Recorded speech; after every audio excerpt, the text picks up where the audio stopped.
ఈరోజు కథ పేరు తప్పిపోయిన చిన్నారి తిరిగి వచ్చిన రోజు. రామచంద్రాపురం అనే చిన్న పట్టణంలో ప్రతి సంవత్సరం జరిగే జాతర చాలా ప్రసిద్ధి.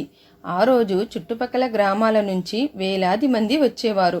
రంగురంగుల బెలూన్లు, ఆట బొమ్మలు, మిఠాయిలు, సంగీతం, నవ్వులతో ఆ ప్రాంతం సందడిగా మారిపోయేది.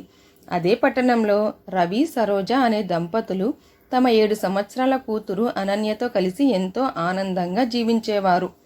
అనన్య ఇంట్లో అందరికీ ప్రాణం. ఆమె నవ్వితే ఇల్లు మొత్తం వెలిగిపోయినట్టుండేది. ఒక సంవత్సరం జాతరకు ముగ్గురు కలిసి వెళ్లారు. అనన్యకు బెలూన్లు, గాజులు, బొమ్మలు కొనిచ్చారు. ఆమె ఆనందంతో ఒక్కచోట కూడా నిలబడటం లేదు. సరోజ ఒక దుకాణంలో డబ్బులు చెల్లిస్తుండగా రవి ఐస్ క్రీమ్ తీసుకురావడానికి వెళ్ళాడు. ఆ 2 నిమిషాల గందరగోళంలో అనన్య కనిపించకుండా పోయింది. మొదట ఇద్దరు దగ్గరలోనే ఉంటుందని అనుకున్నారు. కానీ నిమిషాలు గంటలుగా మారాయి. జాతర అంతా వెతికారు. పోలీసులకు ఫిర్యాదు చేశారు. మైక్లో ప్రకటనలు చేశారు. ప్రతి మూల తిరిగారు. కానీ అనన్య ఆచూకీ దొరకలేదు. రోజులు గడిచాయి, వారాలు గడిచాయి, నెలలు గడిచాయి. పోలీసులు వెతికినా ఫలితం లేకపోయింది. కాలక్రమంలో అందరూ ఇక ఆమె తిరిగి రాదు అని చెప్పడం మొదలుపెట్టారు. కానీ రవి మాత్రం ప్రతి జాతర రోజు అదే ప్రదేశానికి వెళ్ళి గంటల తరబడి ఎదురు చూసేవాడు. ఒకరోజు నా పాప వస్తుంది అనే నమ్మకాన్ని ఎప్పుడూ వదల్లేదు. 10 సంవత్సరాలు గడిచిపోయాయి. అనన్య జ్ఞాపకాలు మాత్రమే ఇంట్లో మిగిలాయి. ఆమె గది అలాగే ఉంచారు. పాత బొమ్మలు, చిన్న చెప్పులు, స్కూల్ బ్యాగ్ ఏదీ తాకలేదు. సరోజ ప్రతిరోజు ఆ గదిని శుభ్రం చేసేది. ఇవాళ వస్తే ఎలా అనే ఆశ ఇంకా ఆమె మనసులో చనిపోలేదు. ఒక వర్షపు సాయంత్రము రవి బస్టాండ్లో నిలబడి ఉండగా 17 ఏళ్ల ఒక అమ్మాయి వర్షంలో తడుస్తూ ఒక వృద్ధురాలికి గొడుగు పట్టి రోడ్డు దాటిస్తోంది. ఆ అమ్మాయి నవ్వు చూసిన క్షణమే రవి గుండె ఒక్కసారిగా బలంగా కొట్టుకుంది. ఆ నవ్వు తన కూతురు చిన్నప్పుడు నవ్వినట్టే ఉంది. అతను ఆమె దగ్గరకు వెళ్ళి, అమ్మా, నీ పేరు ఏమిటి అని అడిగాడు. ఆ అమ్మాయి, నా పేరు దీప్తి అంది. నీ అమ్మా నాన్న ఎక్కడున్నారు? నాకు తెలియదు సార్. చిన్నప్పుడు నన్ను ఎవరో రైల్వే స్టేషన్ దగ్గర వదిలేశారట. అప్పటి నుంచి ఒక అనాథాశ్రమంలో పెరిగాను. ఆ మాట విన్న రవి మనసులో ఏదో కదిలింది. కానీ ఆధారాలు లేక ఏమీ చెప్పలేక ఇంటికి వచ్చేశాడు. ఆ రాత్రంతా అతనికి నిద్ర పట్టలేదు.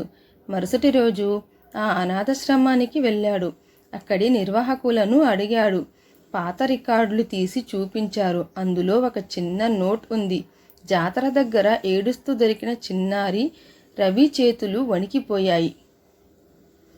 ఆ అమ్మాయి చేతికి చిన్నప్పటి నుంచి ఉన్న చంద్రాకారపు పుట్టుమచ్చను గమనించాడు.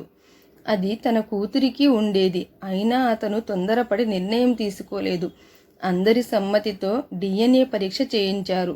కొన్ని రోజుల తర్వాత రిపోర్ట్ వచ్చింది. ఆ అమ్మాయి అనన్యే. ఆ వార్త విన్న సరోజ ఆపుకోలేక ఏడుస్తూ ఆమెను కౌగిలించుకుంది. అనన్యకు మొదట ఏమీ గుర్తులేదు. కానీ ఇంట్లోని చిన్నప్పటి ఫోటోలు, బొమ్మలు, తాను చిన్నప్పుడు పాడిన ఒక జోలపాట విన్న తర్వాత మెల్లగా కొన్ని జ్ఞాపకాలు తిరిగి వచ్చాయి. అమ్మా అని ఒక్క మాట అనగానే ఆ ఇంట్లో ఉన్న ప్రతి ఒక్కరికి కళ్ళల్లో కన్నీళ్లు మెరిశాయి. కొన్ని నెలలు పట్టింది. అనన్య కొత్త జీవితానికి అలవాటు పడింది. తనను పెంచిన అనాథాశ్రమాన్ని కూడా మర్చిపోలేదు. ప్రతి నెల అక్కడికి వెళ్ళి పిల్లలతో సమయం గడపడం ప్రారంభించింది. ఒకరోజు రవి అడిగాడు, ఇప్పుడు నీకు జీవితంలో పెద్ద కోరిక ఏంటి? అనన్య చిరునవ్వుతో, నాలాంటి ఒక్క పిల్ల కూడా తన కుటుంబాన్ని కోల్పోకూడదు. నేను తప్పిపోయిన పిల్లల కోసము పనిచేస్తాను అంది. ఆమె చదువు పూర్తయ్యాక తప్పిపోయిన పిల్లలను వారి కుటుంబాలకు చేర్చే ఒక సేవా సంస్థ ప్రారంభించింది. ఆమె వల్ల వందలాది కుటుంబాలు మళ్లీ కలిశాయి. ప్రతి సంవత్సరం జాతర మొదటి రోజు రవి, సరోజ, అనన్య ముగ్గురు అదే ప్రదేశానికి వెళ్ళి కొద్దిసేపు మౌనంగా నిలబడేవారు. అది వారి బాధను గుర్తు చేసుకోవడానికి కాదు, ఆశ ఎప్పుడూ చనిపోకూడదని గుర్తు చేసుకోవడానికి. ఆ రోజు అనన్య ఒక చిన్న బోర్డు పెట్టించింది.